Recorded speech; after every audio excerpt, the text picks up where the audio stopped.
बाजार के जाने माने दिग्गज दिलीप भट्ट साहब हमारे साथ कार्यक्रम में हो रहे हैं शामिल। दिलीप सर, बहुत बहुत स्वागत है सर आपका। धन्यवाद हमें समय देने के लिए। और सबसे पहले सर आपको, आप पूरे परिवार, आपकी टीम को सर नए साल की बहुत बहुत शुभकामनाएं sir. Anil ji, thank you so much. आपको भी, आपके टीम को, आपके सभी फैमिली मेंबर्स को हमारी तरफ से 2023 की बहुत बहुत शुभकामनाएं। बहुत बहुत धन्यवाद सर। सबसे पहले बाजारों की बात करते हैं, आउटलुक की बात करते हैं। पहले ग्लोबल मार्केट से शुरुआत करते हैं, क्योंकि शायद 2023 भी ग्लोबल मार्केट्स हमारे लिए काफी अहमियत वाले रहेंगे। कैसे देख रहे हैं सर आप दुनिया भर के बाजारों में जो कोहराम है, जो दिक्कतें हैं, इकोनॉमी में ज्यादा है, बाजारों में कम है, वो 2023 में सुलझेंगी? वहां का आउटलुक पहले बताएं सर। अनिल जी, आपने बहुत सही कहा कि इंटरनेशनली जो कुछ भी हो रहा है उसका असर और वो इवेंट्स हमको जरूर हॉन्ट करेंगे यहाँ पर इंडियन मार्केट्स में भी, विदाउट एनी डाउट। और ग्लोबली एकदम वातावरण बहुत मिक्स्ड है और काफी सारे हेडविंड्स हैं। और हम काफी अरसों के बाद, आफ्टर डिकेड्स एंड डिकेड्स, हम कह सकेंगे कि दो तीन चीज हो रही है। करेंसी में काफी सारा वोलेटिलिटी हो गया है। इंटरेस्ट रेट्स भी हम देख रहे हैं कि किस तरह से फॉर्म है, और ये शायद 23 पूरे साल में पहली बार ऐसा रहेगा जहां पर इंटरेस्ट रेट्स दो शायद पीक हो जाएंगे, लेकिन पूरे साल के लिए हाई रहेंगे। और अगर हम उसी तरह से देखें, क्वांटिटेटिव टाइटनिंग जो एक बहुत ही नया चीज है, जो इस पिछले 25 से 30 सालों में देखा नहीं है, उसका भी हम असर देखेंगे। और उसका उसका एक शैडो हमारे मार्केट्स के ऊपर जरूर रहेगा। तो मुझे लगता है शायद internationally markets will remain vulnerable, very very susceptible for volatility. और शायद थोड़ा बहुत रिसेशन की भी जो सब बात कर रहे, वो शायद कहां पर प्ले आउट हो जाए। तो इसका असर जरूर इंटरनेशनल मार्केट्स पे रहेगा और हमारे मार्केट्स में भी जरूर रहेगा। तो ये ग्लोबल मार्केट्स को लेकर आउटलुक है। मुश्किलें तो है ग्लोबल मार्केट्स में, देखते हैं 2023 थोड़ा बेहतर हो सकता है। हम अभी ठीक हैं सर, क्या 2023 में हमें थोड़ी मुश्किलें बढ़ेंगी हमारी इकोनॉमी के लिहाज से, बाजार के लिहाज से, या और बेहतर होने वाला है? तो हमारे हिसाब से अभी भी अगर हम देखें, ओवरऑल इकोनॉमिक सिनेरियो बहुत ही मिक्स्ड है। और आने वाले 23 में भी it's going to remain very mixed. हमको ऐसा लग रहा है कि शायद ऑयल कूल ऑफ हो जाएंगे, तो वो इंडिया के लिए एक बहुत ही अच्छा ट्रेड डेफिसिट और करंट अकाउंट डेफिसिट में काफी अच्छा सपोर्ट देगा। हम ये भी समझ के चल सकते हैं कि शायद ओवरऑल एक्सपोर्ट्स में दिक्कत जरूर आएगी इंडियन इकोनॉमी को, क्योंकि अगर इंटरनेशनली रिसेशन रहा तो Indian exports will get impacted. और हम देख रहे हैं कि जिस तरह से आईटी की अनसर्टेनिटी हो रही है, तो उसमें भी शायद और एक कपल ऑफ क्वार्टर्स शायद उनके लिए भी मिक्स्ड हो सकता है। तो Indian economy on a domestic front will do well, whereas on the external front बहुत सारे हेडविंड्स है, बहुत सारे चैलेंजेस है। तो एक मिक्स्ड वातावरण जो इस साल रहा, वैसे ही वो अगले साल भी रहेगा। और हमको ये भी देखना है how currency also behaves amidst all this turmoil. ये आपके लिए, हमारे बाजारों के लिए आज रहा है। अब सर बाजारों का आउटलुक का क्या व्यू रखना चाहिए भारतीय बाजारों के लिए? कोई सेंसेक्स निफ्टी के टारगेट अगर आपने रखे हैं अगले साल के लिए तो वो भी बताएं सर। अनिल जी, ऐसा लग रहा है कि शायद मार्केट्स थोड़े बहुत रेंज बाउंड ही रहेंगे। आई am not I don't feel that markets will give a run away rise. May be 7 to 8% Nifty में राइज आए तो बहुत ही अच्छा कहा जाएगा। मेरे हिसाब से मुझे लगता है कि करंटली इंडियन मार्केट्स में जो वैल्यूएशंस है वो बहुत ही स्ट्रेच्ड है, वो चीप नहीं है।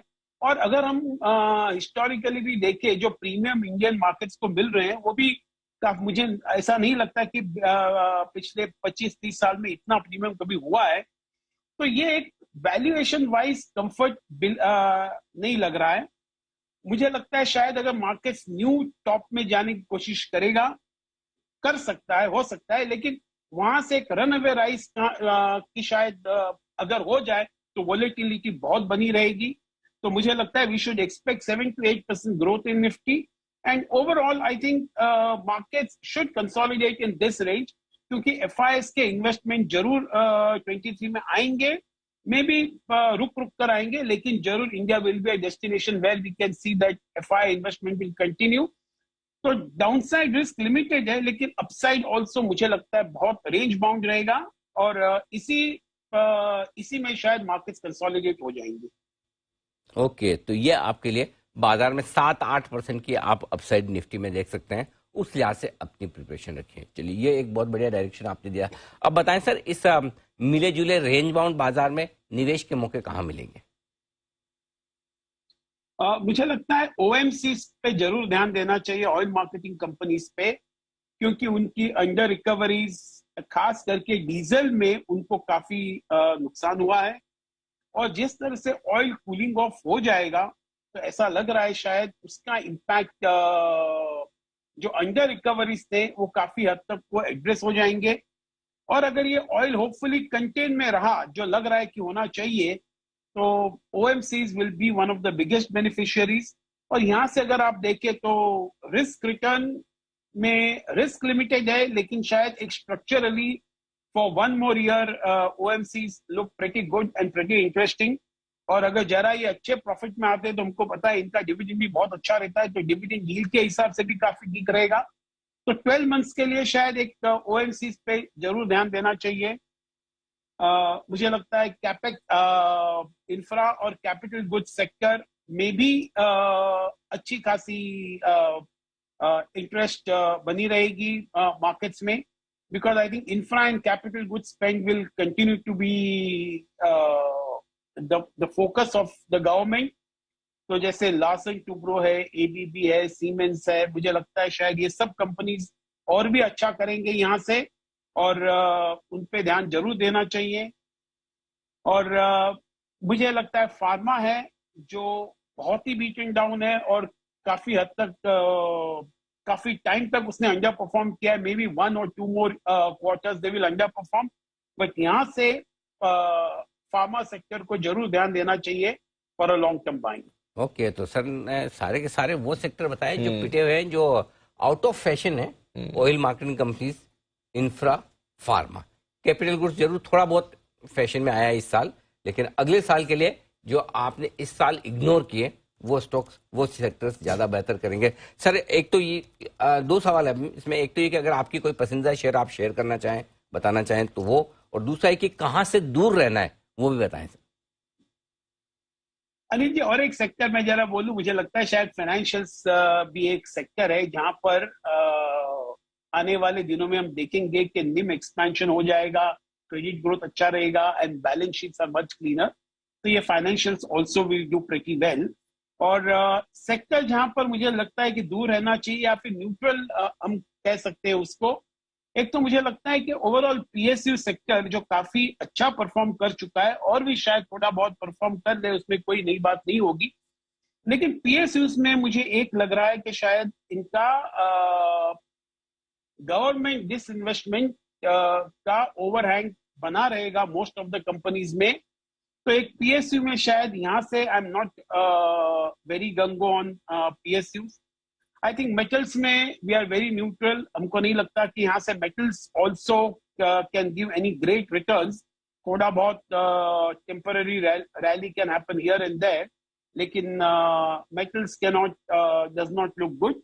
और आईटी एक सेक्टर है जहां पर और मे बी 2-3 क्वार्टर्स के पेन है, और शायद यहाँ से भी नीचे थोड़ा बहुत हो सकता है। और अगर इसमें आईटी में इन्वेस्ट करना है तो वेरी ग्रेजुअल वे से, वेरी वेरी स्लो वे से एक एसआईपी कर सकते हैं आईटी में, क्योंकि यहाँ से भी आईटी थोड़ा बहुत वल्नरेबल है नीचे आने में।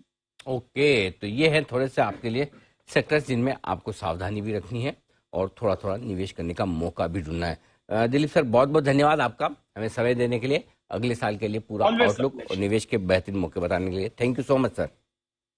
Thank you so much. धन्यवाद।